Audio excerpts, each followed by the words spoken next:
నాగసర్ప దోషం గురించి ఇక్కడ ఈ ప్రదేశానికి రావడం జరిగింది. ఇక్కడ గండభైరుండ స్వామి ఎక్కడ కూడా నేను ఏ టెంపుల్లో కూడా చూడలేదు. అలాంటి గండభైరుండ స్వామిని ఇక్కడ నేను దర్శనం చేసుకోవడం జరిగింది.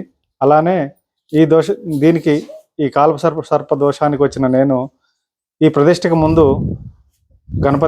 గణపతి పూజ, అలానే నవగ్రహ పూజ, అలానే మండపారాధన ఇవన్నీ చేసుకొని శివుడికి అభిషేకం చేసుకొని అలానే ఇప్పుడు హోమానికి వెళ్ళడానికి రెడీగా ఉన్నాము.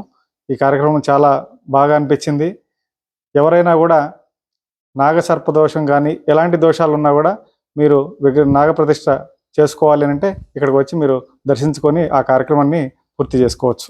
ప్రాంతం అది ఎట్లా ఉంది నాన్న? ఇక్కడ వాతావరణం ఇక్కడ చాలా మంచి వాతావరణంలో అందరికీ అనుకూలంగా, అందరికీ దగ్గరగా సత్సంబంధాలు ఉన్న విధంగా అందరినీ కూడా మంచిగా దగ్గరుండి అన్ని కార్యక్రమాలు కూడా నిర్వహిస్తున్నారు.